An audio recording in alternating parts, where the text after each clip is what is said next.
The rain in Chicago, a city built on bone and broken promises, never washed away sins. It only accelerated the process, turning the streets slick so the blood could run into the gutters faster, a grim and efficient disposal system.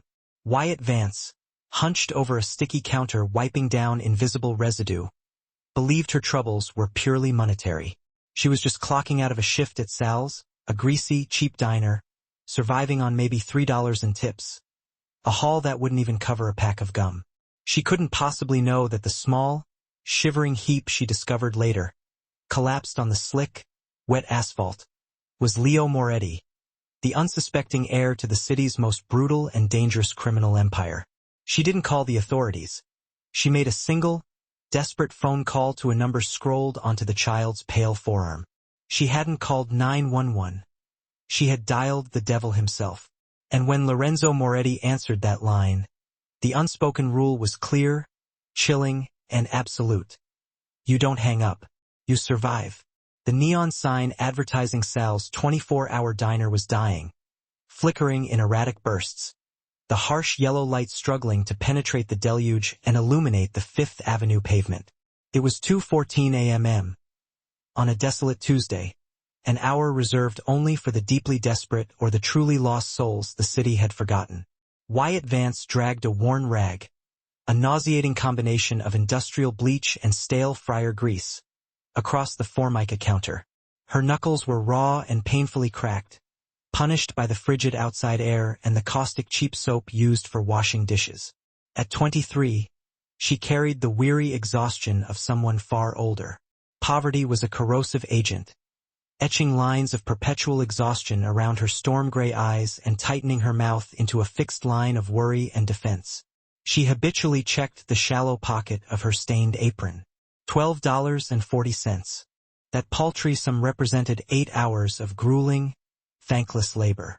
It certainly wouldn't cover the rent, which was looming in just 3 days, but it was just enough to afford a meager loaf of bread and perhaps a bottle of cheap aspirin for the relentless headache that had been throbbing behind her temples since lunchtime.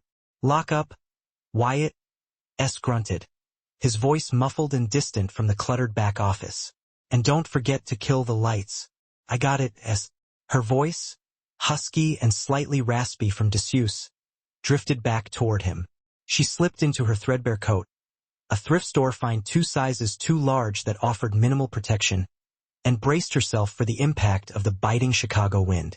The rain was coming down in unforgiving sheets, cold enough to feel like tiny, hard needles pricking her exposed skin. She yanked her collar high, her shoulders hunched as she mentally prepared for the miserable trudge to the nearest bus stop. That was when her gaze snagged on the anomaly, a dark, unnatural lump resting on the ground. It was wedged tightly between a corroded metal dumpster and a precarious stack of wooden shipping pallets in the narrow, flooded alley running alongside the diner. Initially, she dismissed it as a pile of discarded, waterlogged rags. Then the rags moved. A small, choked whimper, thin and fragile, managed to cut clean through the persistent drumming sound of the rain. Wyatt instantly froze. The hard code of this city, especially this neighborhood, had drilled one law into her soul. Keep your head down and mind your business. Curiosity here didn't just get you mugged. It could get you permanently erased. But the sound came again, unmistakably the sound of a terrified child. She violated her own rule, stepping tentatively into the alley, her cheap boots splashing loudly into a stagnant puddle. "Hello?" she whispered, the sound barely audible over the elements. The pile shifted again. A tiny face looked up, startlingly pale as moonlight against the grime, framed by soaked, dark curls plastered to his forehead. It was a boy, certainly no older than 6. He was wearing an impossibly small suit, a tiny tailored tuxedo that looked like it must have cost more than Wyatt earned in an entire year, now tragically torn and caked in thick, black mud. His knees were skinned, the raw wounds bleeding sluggishly, the dark red mixing immediately with the cold rainwater. "Hey," Wyatt murmured, instantly dropping to her knees, heedless of the freezing water and the accumulating grime. "You're okay. I've got you." The boy didn't respond with words. His eyes were wide, dark pools reflecting nothing but profound terror, staring right through her as though she were a ghost. He was shivering so violently that the chattering of his teeth was plainly audible. "Can you stand up?" she asked gently, extending a hand to offer support. He tried. He pushed his small body against the wet, abrasive asphalt, but his left leg buckled immediately and completely beneath his weight.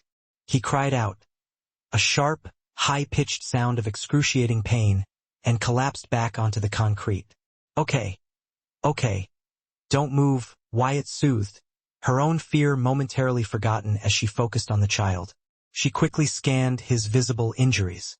"Where are your parents, sweetie?" The boy offered no answer.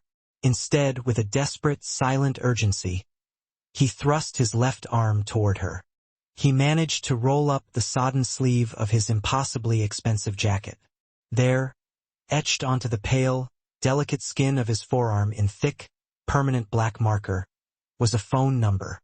Nothing accompanying it. No name, no plea to call mom. Just 10 clean, stark digits. Wyatt stared down at the stark number. A chilling realization, entirely unrelated to the freezing rain, skittered down her spine. This wasn't just a lost kid wandering away from a trip to the mall. This was a highly specific, high-stakes contingency plan. She pulled her cracked, cheap smartphone from the pocket of her coat. Her fingers were trembling violently as she dialed the digits, her gaze fixed anxiously on the boy's profoundly terrified face. Ring, ring. The line clicked open immediately. There was no professional greeting, no automated message. Just a silence so profoundly heavy it felt physical, as if the air pressure in the alley had suddenly dropped to zero. "Hello?" Wyatt's voice shook, thin and uncertain. "Who is this?" The voice that responded was a low baritone, perfectly calm, utterly cold, and terrifying in its absolute lack of emotion. It sounded like the grating friction of honed steel sliding against raw concrete. Wyatt swallowed hard, her throat painfully dry. I found a little boy outside Sal's diner on 5th. He's hurt." Silence. For 3 agonizing heartbeats, there was nothing but the sound of the rain. "Describe him," the man commanded, the words slicing through the air like ice. Dark hair, maybe 6 years old. He's wearing a tuxedo. He has your number written on his arm. Is he breathing?" "Yes, but he fell. He tried to stand up, but his leg, I think it's broken. He can't get up." "Stay exactly where you are," the voice said. It wasn't a request. It was a lethal, irrevocable decree. "Do not hang up. Do not move. If he is not there when I arrive, or if he has a single scratch on him that wasn't there before this call, I will find you and I will peel the skin from your bones." The line went dead instantly. Wyatt stared at the phone screen, her heart hammering against her ribs like a trapped bird desperately fighting its cage. Asterisk, peel the skin from your bones. Asterisk, she knew with chilling certainty that it was not a figure of speech. "Who are you?" she whispered to the boy, the question directed more at the terrifying man on the phone than the child. She quickly pulled off her own threadbare coat, the only warmth she had left, and gently wrapped it around him, pulling him tightly into her lap to shield his small body from the worst of the relentless rain. He immediately buried his face in her cheap, damp sweater, clutching the fabric with a desperate, surprising strength. They waited. 5 minutes passed, then 10. Every second felt like a geological age. Wyatt debated running. She could easily leave the boy now, call 911 anonymously from a payphone blocks away, and vanish back into the obscurity that was her only protection. But she looked down at the child's leg, bent at an unnatural, frightening angle, and she knew, fundamentally, she couldn't abandon him alone in the freezing downpour. Then, the street exploded with blinding light. 3 massive black Cadillac Escalades screamed around the corner simultaneously, moving in an unnervingly tight, predatory formation, like deep-water sharks closing in on a target. They mounted the curb without slowing, their tires chewing up the wet sidewalk, effectively blocking off the entire alley entrance. Doors flew open in chilling unison. 6 men poured out instantly. They were uniformly dressed in expensive dark suits, raindrops glistening on their immensely broad shoulders. In their hands, held low but unmistakably ready for lethal action, were automatic rifles. Wyatt instinctively gasped, involuntarily curling her body tighter around the boy's small frame. "Don't hurt him!" she screamed, the sound swallowed by the rain and the idling engines. The men ignored her completely, forming a tight, impenetrable perimeter, their backs creating a solid, menacing wall of flesh and Kevlar. Then, the driver's side door of the central SUV opened slowly, deliberately. A man stepped out. He carried no umbrella, and he didn't appear to register the freezing rain soaking his attire. He was exceptionally tall, well over 6 feet, with a formidable, powerful build that severely strained the material of his perfectly tailored, charcoal Italian suit. His hair was jet black, slicked severely back, revealing a face that was devastatingly handsome, yet fundamentally hard as granite, defined by high cheekbones, a sharp, lethal jawline, and eyes the penetrating color of a winter storm. This was Lorenzo Enzo Moretti, the undisputed don of the Chicago outfit. Wyatt didn't need to know his name. She instantly recognized the sheer, unadulterated aura of command. It radiated off him like measurable heat from an inferno. He strode toward her, his expensive Italian leather shoes crunching audibly on the wet gravel and shattered glass. He looked down at the boy nestled securely in her arms, and for one terrifying, brief split second, the granite mask cracked. A flicker, raw, agonizing fear passed through his storm-colored eyes before the mask slammed decisively back into its impenetrable place. "Leo," he breathed the name a ragged exhalation. The boy in Wyatt's arms looked up, relief flooding his pale face. "Papa." His voice was a tiny, wet croak. Enzo Moretti dropped instantly to his knees in the filth and mud, utterly ruining a suit that easily cost $3,000 without giving it a second thought. He reached out his large hands, holding them slightly above the boy, genuinely afraid to inflict any additional injury. "I'm here," Enzo said, his voice surprisingly deep and soft. "I've got you." He looked up sharply at Wyatt. Up close, his eyes were nothing short of terrifying. They dissected her instantly, analytically assessing every potential threat, every possible lie, every secret she might have ever held. "You called?" he stated, not asked. Yes," Wyatt stammered, scrambling to make sense of the chaos. He was just lying here." Enzo nodded once, a curt acknowledgement of the information. He then scooped the boy up with effortless strength, delicately mindful of the injured leg. "Dante," he barked. One of the armed men immediately spun around. "Boss? Get the doctor to the estate now." "Yes, sir." Enzo turned to walk away, the boy clinging desperately to his neck. Then he stopped. He turned back, fixing his relentless gaze on Wyatt, who was still kneeling in the mud, shivering violently in her thin, soaked uniform, the rain plastering her messy hair to her skull. "Get in the car," he said.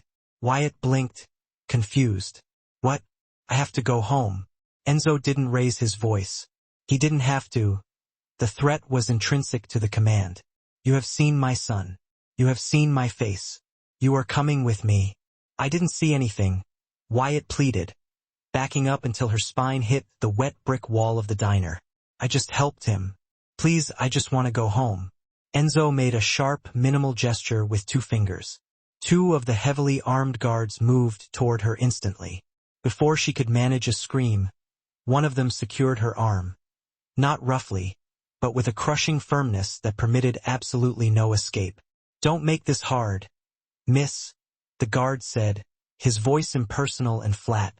Wyatt was swiftly guided, or rather, gently dragged, toward the second black SUV. She looked back one last time at the flashing neon sign of Sal's, at the miserable, grinding life that had, at least, been hers, and watched it vanish as the heavy, insulated door slammed shut, sealing her inside the oppressive, close smell of expensive leather and cold gun oil. The drive was silent and unnervingly long. The windows were tinted so darkly that the entire city outside was reduced to nothing but indistinguishable blurs of streetlights and passing rain. Wyatt sat tightly squeezed between 2 silent guards who resembled statues carved not from marble, but from solid, unforgiving muscle. Her heart was beating so fiercely against her ribs that she felt nauseous and dizzy. She hugged her arms tightly to her chest, attempting to stop the involuntary shivering, but even the aggressive climate control of the luxury vehicle could not seem to warm the deep, bone-aching chill of fear. They drove for nearly 30 minutes, eventually leaving the predictable grid of the city proper for the winding, guarded roads of the exclusive northern suburbs. They passed towering iron gates and long, impeccably maintained driveways until they finally arrived at what could only be described as a fortress. The Moretti estate was less of a house and more of a Gothic cathedral dedicated entirely to brutal excess. Towering stone walls, blinding floodlights, and visible armed patrols accompanied by enormous, restless dogs. The SUV swept through the colossal gates and pulled to a smooth stop in a circular driveway large enough to accommodate a commercial airliner. Out, the guard stated simply. Wyatt stepped out, her legs feeling like unstable jelly beneath her. Ahead of her, Enzo was already carrying the boy, Leo, up the massive stone steps. A small team of people waited anxiously. Maids in pristine uniforms, grim-faced men in suits, and an older man carrying a black medical bag. She was ushered inside. The foyer was breathtaking. Polished marble floors, a chandelier the size of a small car suspended overhead, and museum-quality art adorning the walls. But Wyatt couldn't appreciate the opulence. She felt entirely out of place, like a muddy stray dog reluctantly dragged into a royal palace. Take her to the library, Enzo's voice echoed down from the upper stairs. He didn't bother to look back. And keep her there. Yes, Don Moretti, a guard instantly replied. Wyatt was marched down a long hallway and gently, but firmly, shoved into a room lined floor-to-ceiling with books that looked priceless. The heavy oak door clicked shut and locked behind her. She was utterly alone. She paced the large room restlessly, her wet sneakers squeaking offensively on the thick Persian rug. What was happening? Was she going to be interrogated? Or immediately killed? She checked her cracked phone. No signal, of course. An hour dragged past. The acute adrenaline rush began to subside, replaced by a crushing, debilitating exhaustion. Wyatt eventually sank heavily into a vast leather armchair, pulling her knees up to her chest for meager comfort. She stared at the blazing fireplace, the crackling, mocking warmth doing nothing to ease the terror gripping her. Finally, the door opened. Enzo Moretti walked in. He had changed clothes. He was now wearing black tailored slacks and a simple black dress shirt, the sleeves meticulously rolled up to reveal muscular forearms crisscrossed with faint, barely visible scars. He held 2 heavy tumblers containing a dark, amber liquid. He kicked the door shut with a final, decisive sound using his heel. "Drink," he commanded, extending one of the glasses toward her. Wyatt shook her head instantly. "I don't drink." He set the glass down sharply on a nearby mahogany table with a loud clack. He took a slow, deliberate sip of his own drink, his intense eyes never leaving her face, pinning her in place. "Leo is stable. Green stick fracture in the tibia. Mild hypothermia." He paused, the silence stretching taut. "He's asking for you." Wyatt blinked, confused and wary. "Me? Why?" "Because you were the one who found him. In his traumatized young mind, you are the savior." Enzo took a single, slow step closer. The air in the already small room seemed to tighten painfully around her. "Now tell me the truth." "I told you the truth," Wyatt insisted, her voice trembling slightly but retaining a thread of defiance. "I found him in the alley. My son was taken from a secure location 3 hours ago," Enzo said, his voice dropping into a dangerous, low whisper that carried more weight than a shout. "2 of my best men were found with their throats professionally slit. The security cameras were meticulously looped. It was a professional job. And yet, he ends up behind a derelict diner in the slums, and a low-wage waitress just happens to find him?" He slammed his glass down onto the desk, not throwing it, but striking it hard enough that the amber liquid sloshed violently over the rim. Wyatt flinched reflexively. "Who do you work for?" he roared, the sound echoing powerfully off the high ceiling. "Is it the Russians, the Triad, or is it perhaps my brother?" "I don't know what you're talking about," Wyatt cried out, the suppressed tears finally spilling over, streaming down her face. I'm a waitress. I serve coffee and pie. Look at me. Do I look like a professional anything? Enzo stalked toward her, a predator closing in. He placed one large, heavy hand on each arm of the chair, effectively trapping her completely. He leaned in close, his handsome, lethal face inches from hers. She could smell the sharp notes of whiskey mixed with expensive cologne and the metallic scent of threat. People will do anything for money, he hissed, his breath warm against her face. And you look like you desperately need money.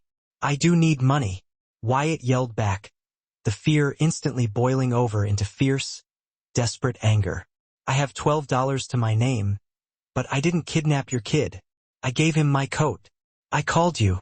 Why in God's name would I call you if I kidnapped him? Enzo studied her intensely. He examined her dilated pupils, searching for the telltale signs of a practiced lie. He noted the genuine, unfiltered terror in her rasping breath, the cheap, shabby quality of her clothes. He looked specifically at her hands, rough, calloused working hands, not the manicured tools of a professional spy or the steady, hardened grips of an assassin. He pushed off the chair, turning his back on her, running a frustrated hand through his meticulously slicked hair. If you are lying, I will find out, and you will pray for death, he warned, his voice low again. I'm not lying, she whispered back. A soft, quick knock came at the heavy oak door. Don Moretti, Enzo straightened instantly, composing his demeanor perfectly. Enter. The doctor, a pale, nervous man, slipped into the room. Sir, it's Leo. He's in a state.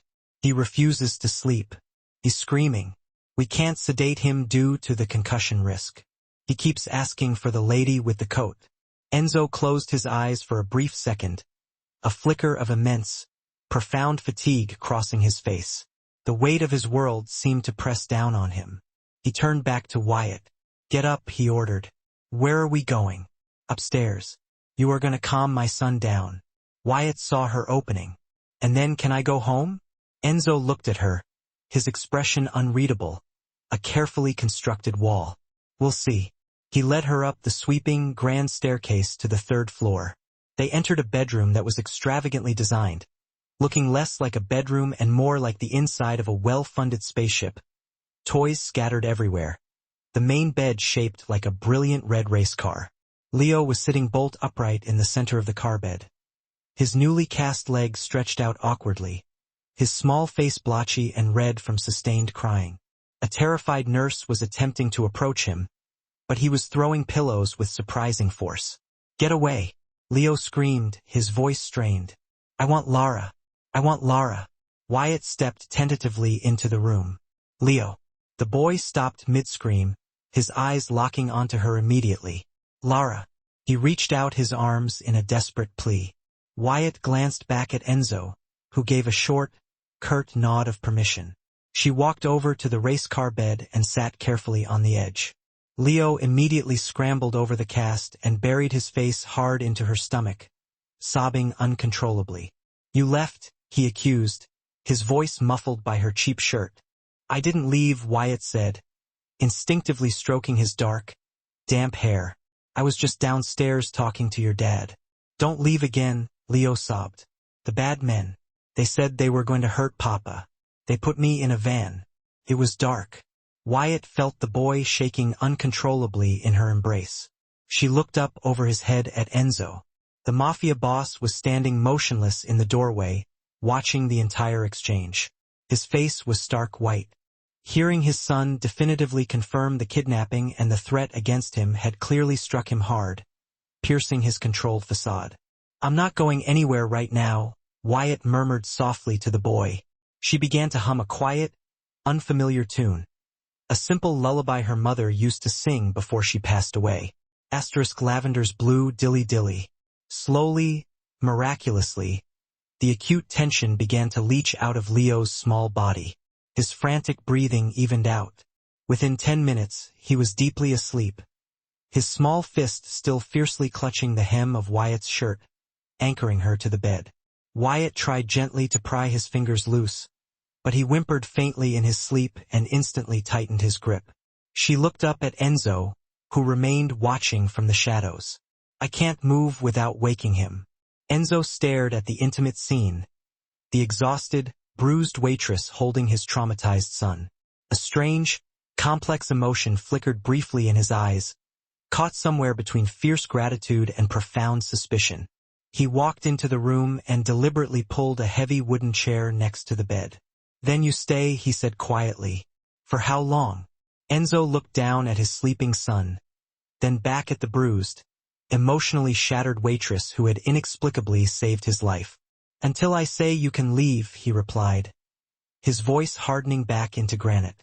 "You are officially in the lion's den now, Wyatt. And until I find out exactly who took him, nobody leaves."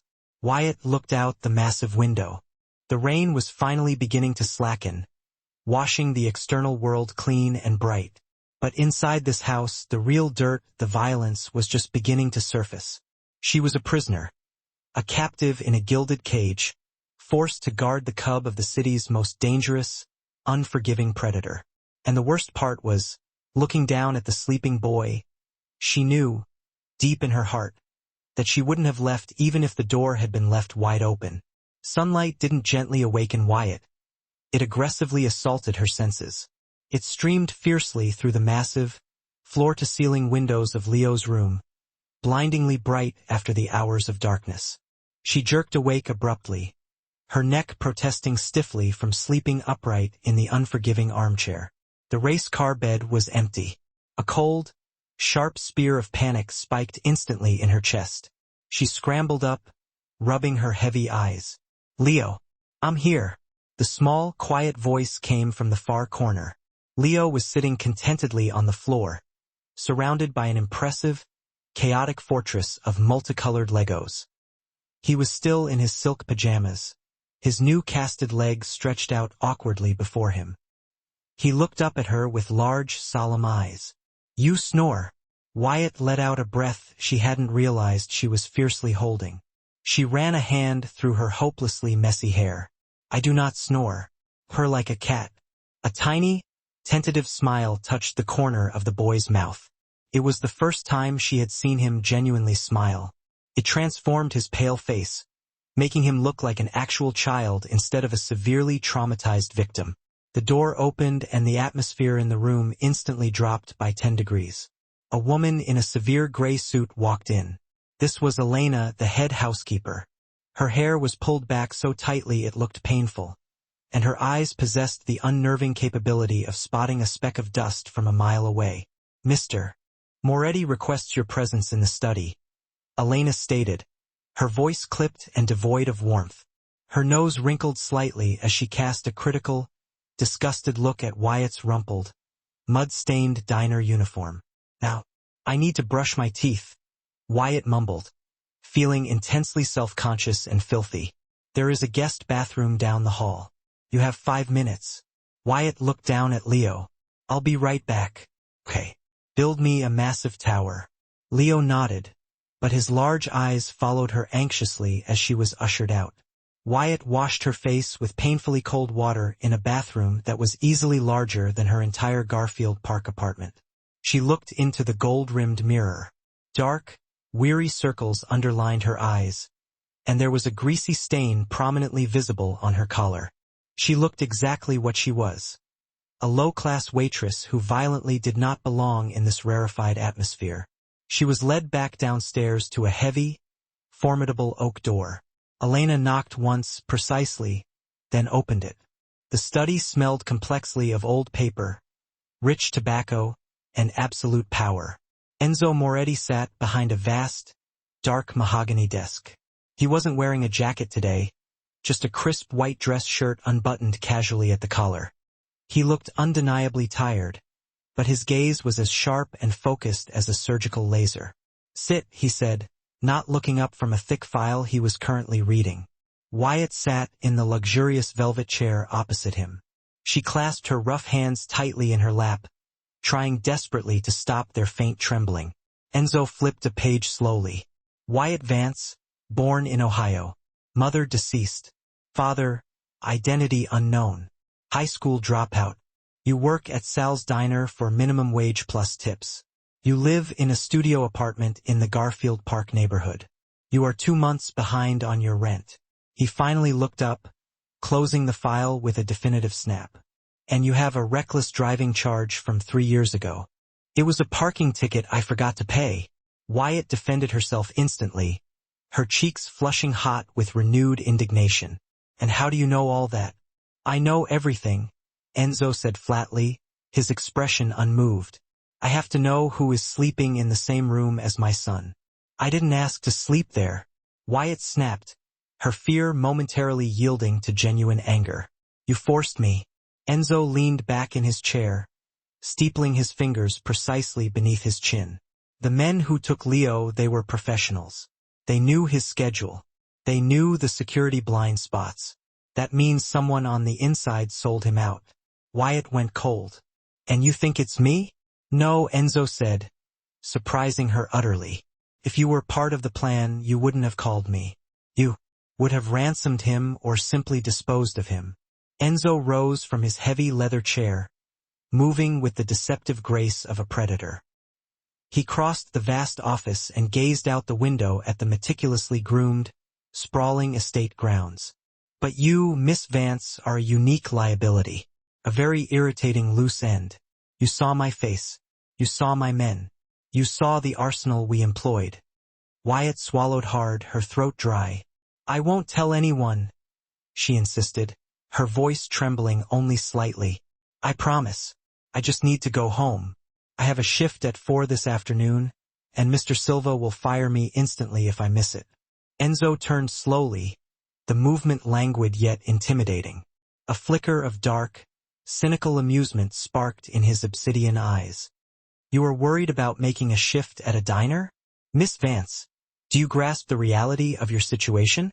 You are currently standing in the inner sanctum of the man who controls the Moretti crime family. I realize that if I lose my job, I lose my apartment and I get evicted, she countered, her voice surprisingly steady, overriding the frantic pulse of her fear. Rich people like you don't understand the calculus of poverty. A single missed shift means no electricity next week. So, unless you intend to shoot me right here, I genuinely need to go to work. Enzo simply stared, analyzing her. He was accustomed to calculating women drawn by his wealth, his influence, or his sheer physical presence. He was certainly used to men who dissolved into terrified submission. He was fundamentally unprepared for a young woman, still wearing a grease-stained apron, demanding immediate release so she could go serve cold bacon and burnt coffee. He reached into the dark mahogany of his desk drawer and extracted a thick, banded stack of cash. The crisp bills, tens of thousands, were neatly strapped together. He tossed the brick of money onto the polished surface. $10,000, he stated flatly. That covers your rent for the next year and whatever miserable tips you might earn. Wyatt gazed at the imposing stack. It was a dizzying sum, more liquid wealth than she had ever witnessed. It represented instant salvation. Her looming medical debt, the useless furnace, the perpetually empty refrigerator. I don't want your money, she whispered, shaking her head. Enzo raised a perfectly sculpted eyebrow. Everyone wants money. Not blood money, she clarified, finding new strength as she pushed away the temptation. She stood up straighter. I helped Leo because he was a hurt little boy who needed kindness. Not because I was looking for a payout. The air thickened, charged and heavy, the silence stretching tautly between them. Enzo rounded the massive desk, closing the distance until he stopped mere inches from her. He physically dominated her space, his height and sheer powerful presence overwhelming her senses. You are a fool, Wyatt Vance, he murmured, his breath warm against her ear. A brave, spectacularly stupid fool. Before she could reply, the door slammed open with violent force. Dante, the head of security, rushed into the room, his face stark white beneath his tan. Boss, you need to see this, he gasped.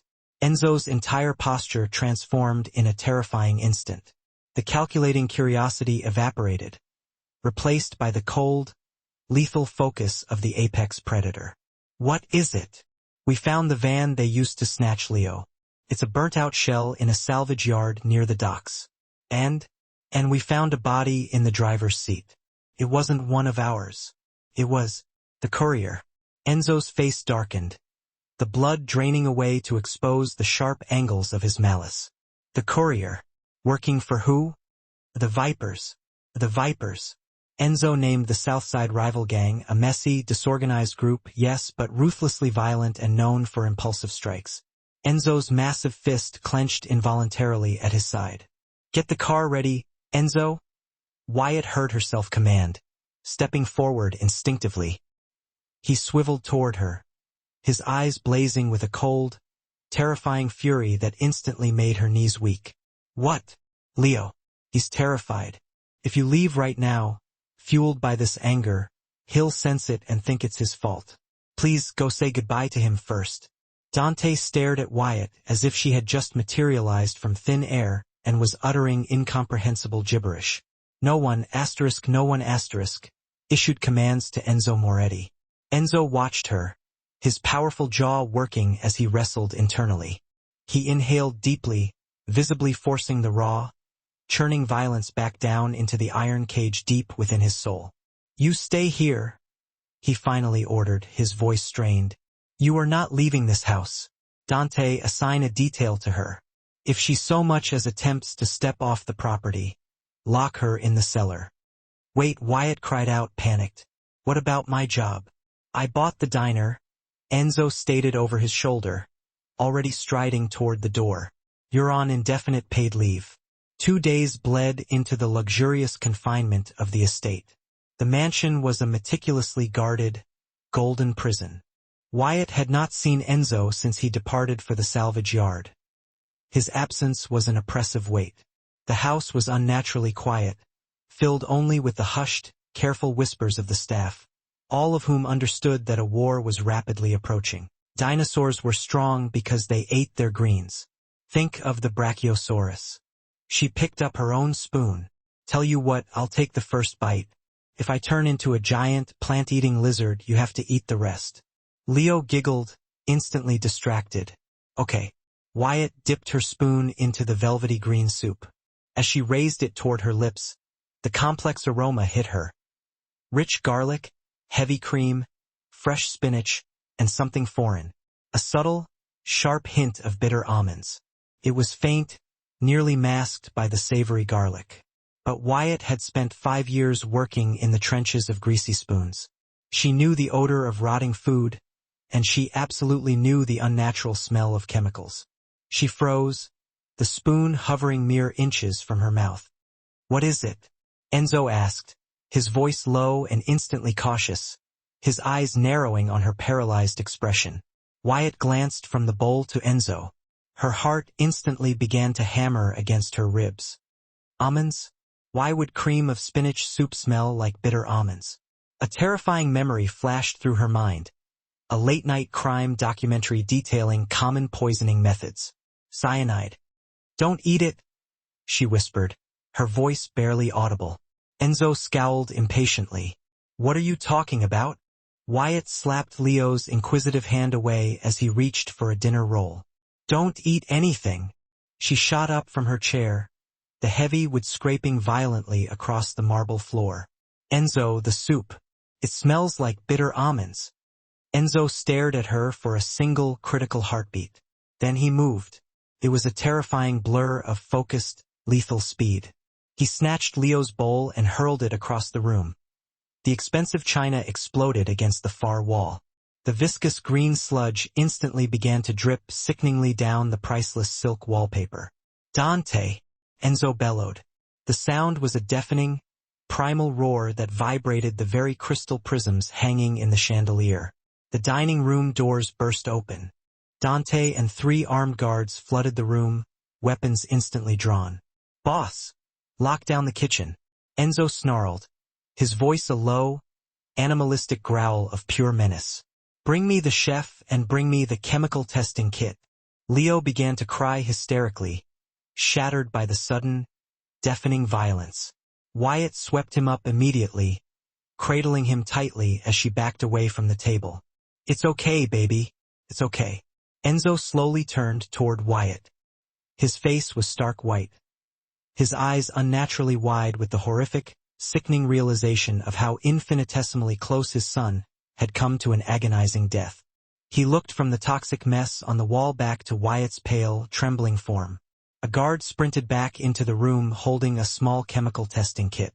He quickly swabbed a test strip through the puddle of soup on the floor. It instantly flared a shocking, brilliant red. Cyanide, the guard confirmed, his voice barely a rasp. A lethal, rapid-acting dose. A crushing, suffocating silence fell over the room. If Wyatt hadn't trusted her instincts, Leo would have been dead within minutes. Enzo gazed at his crying son, then back at the waitress. He walked toward them, moving stiffly. He looked momentarily like he might simply collapse, but instead, he reached out and gently touched Wyatt's cheek. His hand was rough, warm, and visibly trembling with residual shock. "You saved him," Enzo whispered, his voice thick with emotion. "Again? Who made the soup?" Wyatt managed to ask, her voice a reedy squeak. "The chef has been with me for 10 years, Enzo replied, his voice instantaneously hardening into glacial ice. "That means someone either compromised him or, more likely, replaced him entirely." "Boss?" Dante interrupted urgently, listening intently to the earpiece in his ear. "The kitchen detail just confirmed it's empty. The back service door is open. The chef is gone." Enzo's eyes turned absolutely black. "Find him. Turn this entire city upside down if you have to. I want him alive. I want to know exactly who paid him." He spun back toward Wyatt. "Take Leo upstairs. Lock the door behind you. Do not open it for anyone but me. Not even Dante." "Where are you going?" Wyatt asked, clutching the sobbing Leo tightly. Enzo reached into the small of his back and smoothly drew a heavy pistol from its holster. He checked the chamber with a sharp, metallic click. "I am going to clean my house." The remainder of the night dissolved into a terrifying, sustained blur. Wyatt huddled in Leo's massive, expensive bedroom, her back pressed against the heavy, paneled door. For good measure, she had wrestled the antique dresser directly in front of it. Leo was finally asleep, exhausted by the depth of his fear and crying. Downstairs, she heard muffled shouting, punctuated occasionally by the sickening sound of furniture splintering or something heavy crashing. She tried desperately to cover her ears, but she couldn't block out the stark reality of her location. This was no Hollywood fantasy. These were violent, ruthless men enacting a brutal internal purge. Around 3 in the morning, the terrifying noise abruptly ceased. A soft, specific rap came at the door. "Wyatt." It was Enzo. His voice was low and rough, completely hoarse. Wyatt hesitated, listening to the silence. Slowly, painfully, she dragged the heavy dresser aside, wincing as the wood screeched against the floor. She unlocked the deadbolt and opened the door a meager crack. Enzo stood framed in the hallway light. He had stripped off his shirt. His powerful chest and arms were glistening with sweat and speckled with tiny flecks of red, blood that might have been his or someone else's. He held a damp towel, dragging it across his neck. "Is he asleep?" Enzo asked quietly. "Yes." Enzo nodded slowly. He leaned against the door frame, his body slumped, looking like a man who was literally carrying the crushing weight of his world. "It's done." He paused. The chef was found. He talked before he expired. Wyatt did not ask what expired meant. She did not want to know. "Who was it?" "My brother," Enzo said. The words dropped between them, heavy and cold as granite stones. "Luca. He wants the throne. He calculated that if he killed Leo, I would be too broken by grief to continue to lead." "Your own brother?" Wyatt breathed, the sheer depth of the betrayal twisting sickishly in her stomach. "In this life, Wyatt, blood means nothing," Enzo said bitterly, his gaze distant. "Loyalty is the true rarity, rarer than diamonds." He looked at her then, truly seeing her for the first time. In the muted hallway light, the harsh, predatory lines of his face seemed to momentarily soften. "You are fundamentally not of this world, Wyatt. You are gentle, You are kind. You possess no armor against the darkness. I have armor, Wyatt quietly insisted. I've survived this long on my own. Poverty is one type of struggle, Enzo countered, taking a slow step closer, deliberately crowding her private space. This is total war, and you are standing directly in the crossfire. He lifted his hand, letting it hover an inch above her shoulder. He clearly wanted to pull her against his chest, but he halted himself.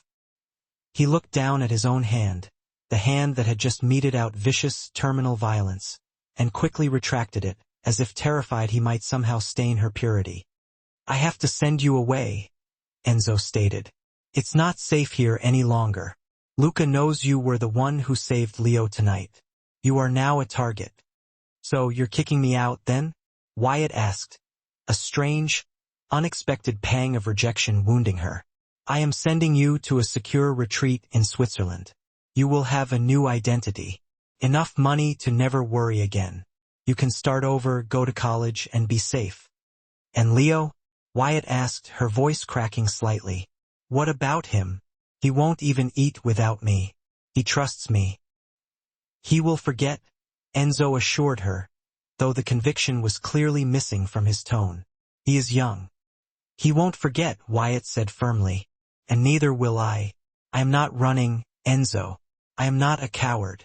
Enzo held her gaze, his dark eyes searching deep within hers.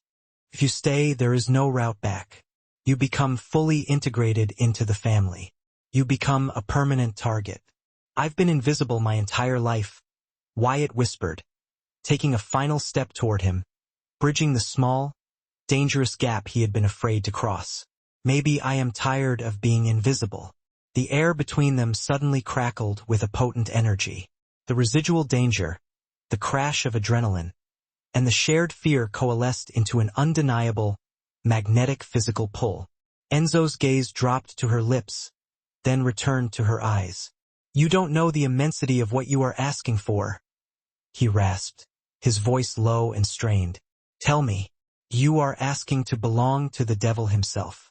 Before Wyatt could form a reply, the lights in the hallway sputtered violently and died. Absolute, terrifying darkness engulfed them. Get down, Enzo roared. He reacted instantly, tackling Wyatt backward, driving her hard to the floor just as the vast window at the end of the hall exploded inward. A tiny, malevolent red laser dot sliced through the dust-filled air where they had been standing seconds before. Thip, thip. Silenced bullets tore gaping holes into the ornate plaster of the wall above their heads. They're here, Enzo snarled, shielding Wyatt's smaller frame completely with his own heavy body. Luca hadn't wasted a second. He dragged Wyatt into the master bedroom and slammed the heavy door shut behind them. Leo. Wyatt scrambled desperately toward the bed in the complete blackness. Grab him, Enzo commanded, his voice sharp and controlled. He moved swiftly to the wall, pressing a specific hidden panel. A section of the custom wainscoting sprang inward, revealing a pitch-black, narrow chute hidden behind it. The panic room. Go, now. What about you? Wyatt cried, pulling a confused, groggy Leo into her arms. Enzo stood braced beside the door, his gun raised, his silhouette harshly framed by the pale moonlight filtering through the broken window. I am going to kill my brother, Enzo stated calmly, matter-of-factly. Go, Wyatt. If I don't make it out of here, tell Leo the first loved him. He paused, his gaze meeting hers across the dim room. Go! He gave them a fierce shove toward the opening. Wyatt clutched Leo tightly to her chest and plunged into the darkness of the chute, just as the sound of furious automatic gunfire erupted inside the bedroom behind them. The chute was a dark, steep, horrifyingly fast slide into the unknown. Wyatt slammed heavily onto a cold, unforgiving concrete floor, the impact knocking the wind from her lungs. Leo was still tightly pinned to her chest. She groaned, biting back a cry as her elbow struck the hard surface, but she never loosened her grip on the boy. They were in a reinforced subterranean bunker, a desolate, utilitarian space that offered a harsh contrast to the lavish opulence upstairs. The walls were lined with thick, reinforced steel, stacked high with supply crates, banks of monitors, and a daunting rack of military-grade weapons that looked ripped directly from a war movie set. The air was recycled, smelling strongly of ozone and cold metal. "My leg hurts," Leo whimpered, tears silently streaming down his face. "I know, baby. I know," Wyatt whispered, forcing herself to scramble upright. She quickly scanned the space. The exit was a monstrously heavy steel door secured by a digital keypad and a massive will lock. It was sealed tight. She moved instantly to the nearest bank of monitors. Her breathing ceased. The screens displayed live feeds from every angle of the mansion. It was a slaughterhouse. Bodies of Enzo's elite guards lay scattered and broken across the marble corridors. Thick smoke already choked the grand foyer. Then, her eyes found the screen labeled Master Bedroom. Enzo was fighting. He moved like a whirlwind of focused, brutal violence, using a heavy brass bedside lamp to bludgeon one attacker senseless. But there were simply too many opposing them. Wyatt watched, her hand clamped over her mouth, as a man in full tactical gear fired, hitting Enzo squarely in the shoulder. Enzo stumbled violently backward, dropping heavily to one knee. "Papa!" Leo screamed, pointing frantically at the screen. "Don't look," Wyatt hissed, wrenching Leo away from the monitors and pressing his face tightly into her stomach. "Don't look, Leo."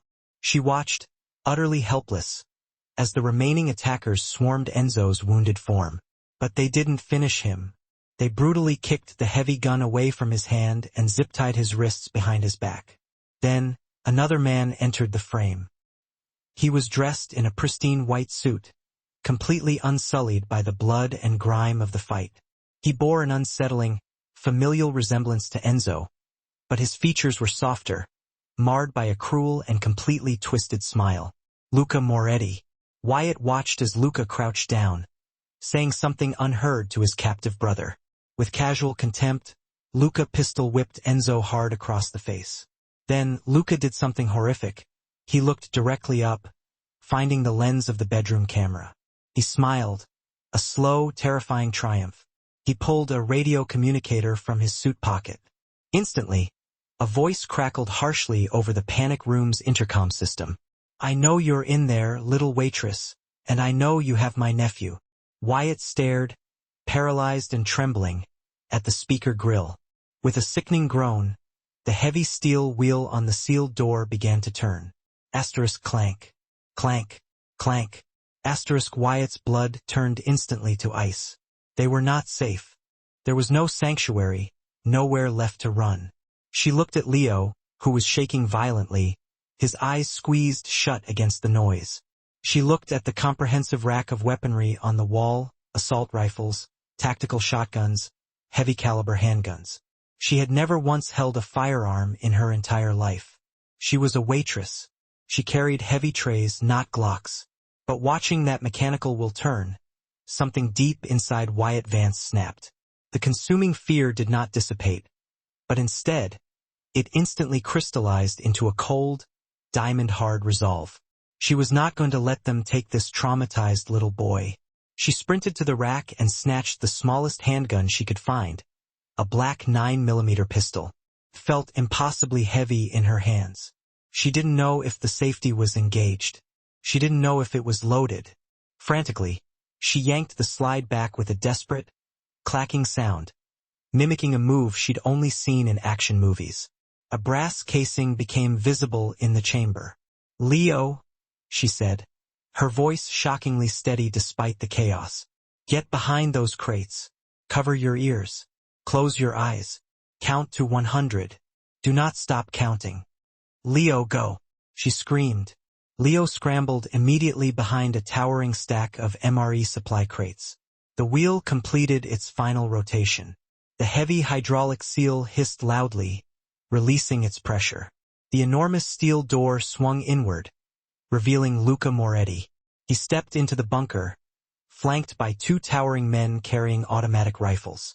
Luca surveyed the utilitarian space with a sneer of profound distaste. "Cozy," he deadpanned. His eyes immediately fell on Wyatt. She was standing rooted in the middle of the room, trembling uncontrollably, clutching the 9mm pistol with both hands, aiming directly at his chest. Luca laughed. A genuine, barking sound of amusement. "Oh, look at this. The waitress thinks she's Rambo. Put it down, sweetheart. You'll hurt yourself badly." "Get out," Wyatt managed to say. Her voice was thin and desperately wavering, but the muzzle of the gun did not drop. "Where is the boy?" Luca took a confident step forward. "I said, get out." "Kill her," Luca ordered the guards, bored. The guard positioned on the left raised his rifle instantly. Wyatt stopped thinking. She didn't even attempt to aim. She simply closed her eyes and squeezed the trigger with all her strength. Asterisk bang. Asterisk. The resulting sound was utterly deafening in the small, enclosed concrete space. The brutal recoil jerked her arms upward with painful violence. She missed the guard, but the bullet struck the fire extinguisher mounted on the wall right beside Luca's head. The pressurized tank instantly exploded, rocketing the entrance of the bunker with a massive, blinding cloud of white chemical foam and smoke. "My eyes!" Luca shrieked, frantically clawing at his face. Instant chaos erupted. The two guards began firing blindly into the room, their suppressed weapons spitting fire through the thick white cloud. Bullets ricocheted wildly, sparking off the concrete floor and reinforced steel walls. Wyatt dove headlong behind a heavy metal equipment desk, covering her head. "Leo, stay down." She dared a quick peek over the desk. The white foam was dense, effectively blinding the attackers. She caught a glimpse of a shadowed silhouette moving in the mist. She fired again. Asterisk bang. Asterisk then again. Asterisk bang. Asterisk. She had no idea if she was hitting flesh or metal, but she knew she was forcing them to hesitate. "Fragtard," one of the guards yelled through the haze. "Throw a grenade." "No." Luca shrieked, coughing raggedly in the smoke. "If you kill the boy, I lose all my leverage. Go in there and get them." A guard suddenly lunged out of the choking smoke, rushing directly toward the desk. Wyatt raised her hands, which were shaking uncontrollably, and pulled the trigger again. Asterisk click. Asterisk. She had forgotten to check the small magazine. It was either empty or hopelessly jammed. The guard reached over the desk, seized her by the hair, and yanked her violently upward. Wyatt screamed, kicking and scratching furiously. She raked her fingernails down his exposed face, drawing immediate blood. He grunted in surprise and backhanded her across the face with brutal force, sending her crashing against the unforgiving metal wall. Her vision swam wildly. She tasted coppery blood. The guard loomed above her, raising the butt of his heavy rifle high, preparing to smash her skull in. "Nighty-night, bitch!" A sickening, wet crunch echoed terrifyingly through the bunker, but Wyatt didn't feel the impact. The guard's eyes went suddenly wide and vacant. He swayed drunkenly, then toppled heavily forward, revealing Enzo Moretti standing right behind him. Enzo looked like a demon resurrected from the deepest parts of hell itself. His hands were still brutally zip-tied in front of him, but the tight plastic was stretched and bloody where he had clearly worked it against some sharp edge. He held a heavy, industrial wrench grasped tightly in his bound hands. His expensive suit shirt was completely soaked in blood from the fresh gunshot wound in his shoulder. His face was a rigid mask of pure, unadulterated, blinding rage. "You touched her," Enzo whispered, his voice a low, vibrating menace. The remaining guard instantly aimed his rifle at Enzo. Enzo moved with impossible, desperate speed, shoving the falling body of the first guard into the trajectory of the second man's weapon, using him as a human shield. Bullets savagely tore into the dead mercenary. Enzo charged, tackling the second guard heavily. He wrapped his zip-tied arms, already slick with blood, around the man's neck and yanked with ferocious force. There was a sickening, bone-jarring snap. The guard instantly went limp. Luca Moretti was staggering near the doorway, frantically wiping the corrosive foam from his burning eyes. He blinked, clearing his vision just in time to register the scene. His two elite mercenaries dead on the floor, and his brother, covered in blood and holding a heavy wrench, slowly turning toward him. Luca fumbled desperately for the pistol holstered at his hip. Enzo didn't rush or run. He walked. Slow, deliberate, agonizing steps. Luca fired wildly. The shot grazed Enzo's ribs, tearing fabric and skin. Enzo didn't even flinch, maintaining his implacable advance. "Stay back!" Luca shrieked, scrambling backward until the solid steel door frame stopped his retreat. "I'm your brother. You can't kill family." Enzo stopped inches from him. He looked down at the ineffective gun trembling in Luca's hand, then slowly up into his brother's terrified, desperate eyes. "You stopped being my family the moment you ordered the death of my son," Enzo said softly, lethally. Enzo raised his zip-tied hands, gripping the heavy wrench, and brought them down in a vicious, sweeping arc. The heavy blow connected with Luca's wrist, shattering the bone instantly. The pistol clattered deafeningly onto the concrete. Enzo snatched Luca by the throat with both powerful, bound hands, pinning him against the cold steel wall. He began to squeeze. "Enzo." Wyatt's voice was a lifeline, slicing through the suffocating haze of red fury that encased him. Enzo froze instantly. His gaze remained locked on Luca, whose face was a grotesque shade of mottled purple, but the murderous pressure in his hands wavered. He paused, rigid. "Leo is watching," Wyatt breathed, the words barely audible over the ringing chaos, laced with urgency. Enzo's eyes flickered, sharp and feral, toward the corner. Tucked precariously behind a stack of splintered wooden crates, Leo was indeed peeking out, tiny face ghost white, eyes dilated with pure, unadulterated horror.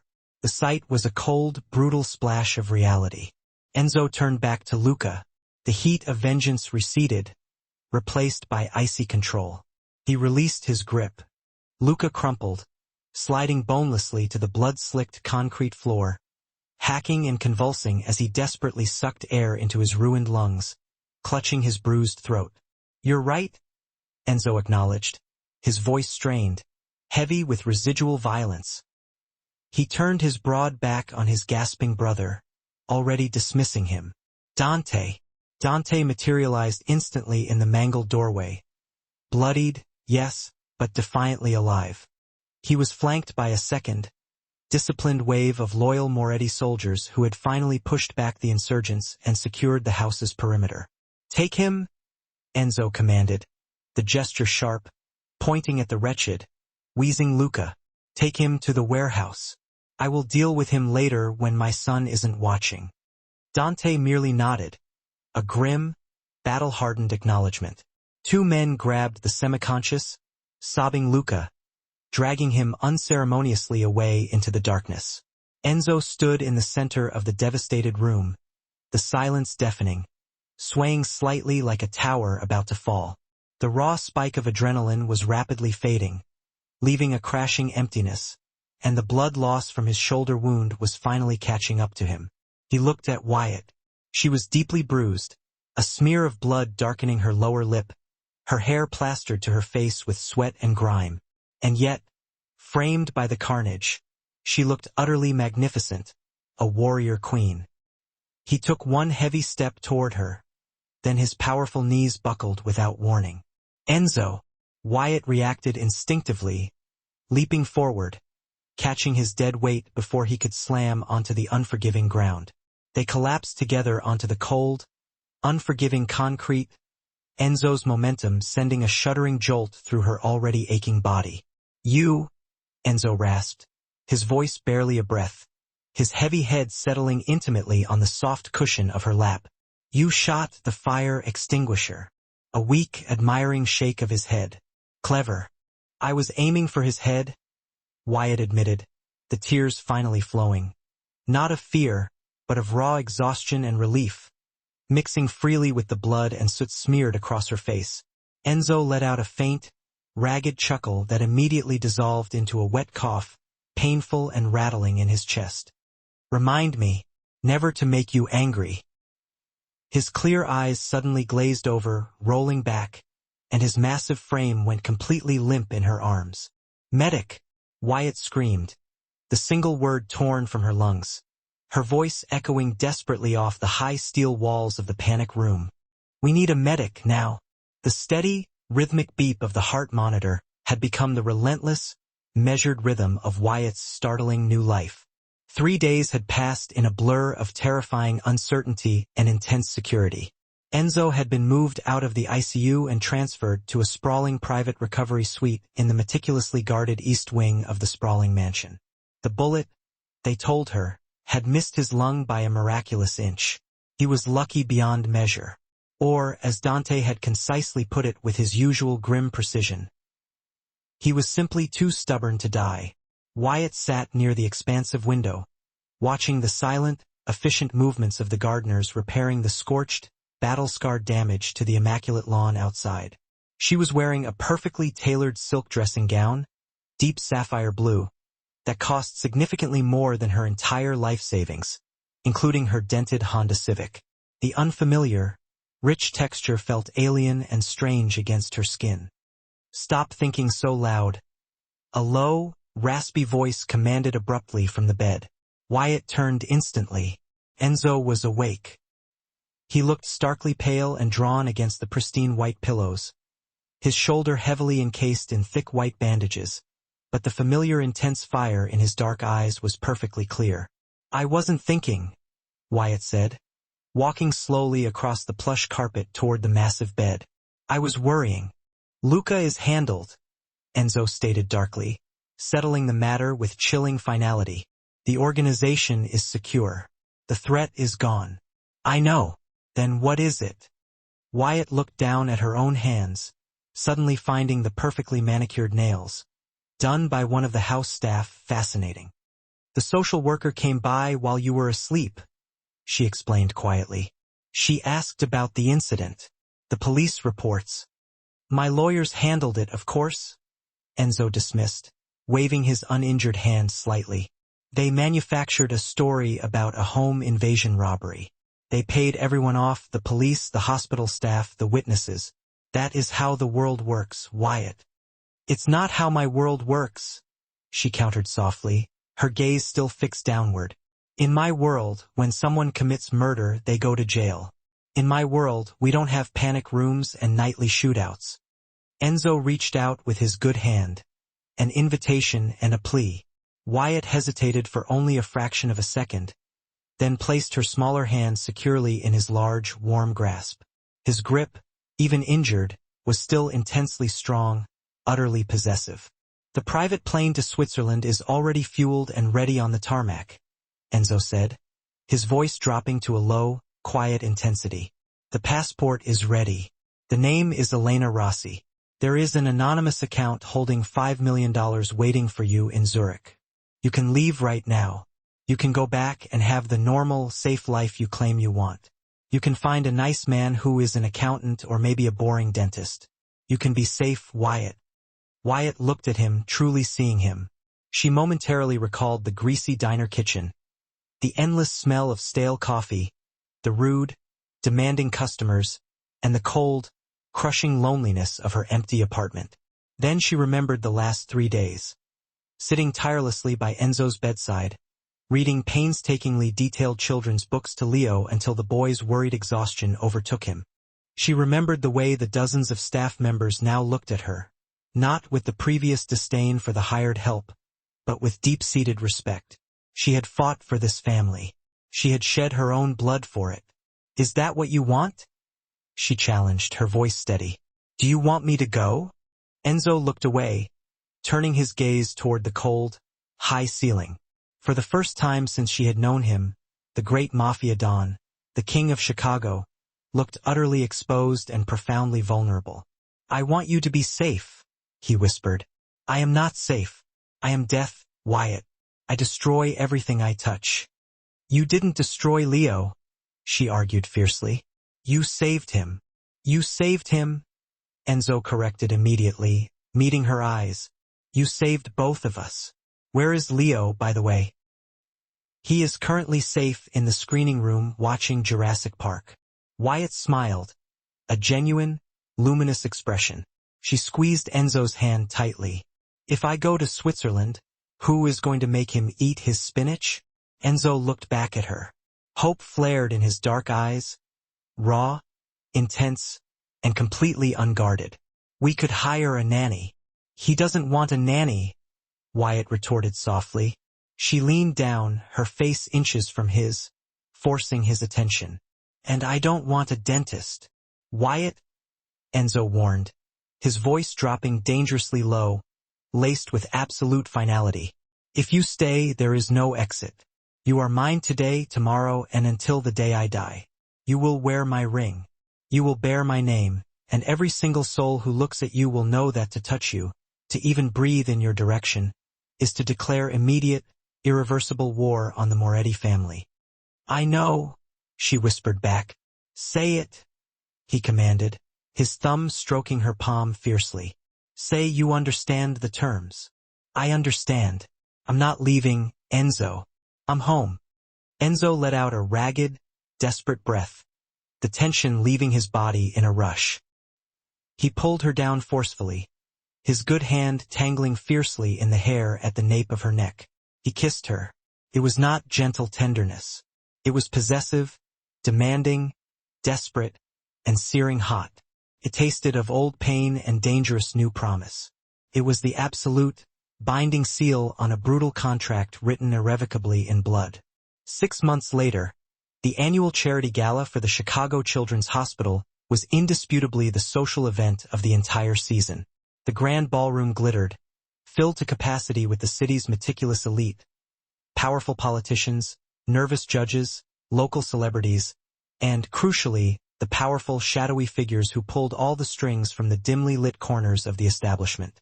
A sudden, palpable hush fell over the room as the massive double doors swung inward. Enzo Moretti entered. He looked utterly regal in a perfectly tailored midnight tuxedo, his shoulder fully and seamlessly healed, his presence alone dominating the cavernous room. But every single eye, without exception, was riveted on the woman anchored firmly on his arm. Wyatt Moretti was simply breathtaking. She wore a bespoke gown of deep midnight blue velvet that sculpted her curves flawlessly, dripping with diamonds that caught the light like frozen fire. Her hair was swept up into a severe, elegant chignon, revealing the graceful, powerful line of her neck. But it wasn't the designer dress or the astonishing jewels that captivated and terrified the room. It was her eyes. Gone forever was the tired, fearful resignation of the diner waitress. In her place stood a woman who held her head high, who scanned the assembled room with a cool, utterly calculating gaze that missed nothing. On her left hand, a massive, flawless diamond ring glittered relentlessly under the chandeliers, a silent declaration of ownership and status. They are staring? Enzo murmured low into her ear, his voice filled with possessive amusement, as they descended the wide, sweeping grand staircase. Let them stare, Wyatt replied, her new voice smooth and dangerous as polished silk. They're just wondering how the waitress managed to tame the wolf. They are terrified of you, Enzo corrected, a slow, predatory smirk spreading across his lips. The story of the panic room has spread through the organization and beyond. They say you killed 3 men using only a fire extinguisher. Wyatt laughed softly, a sound that held no genuine humor, only authority. Only 3? The rumors are slipping, darling. They reached the bottom of the stairs.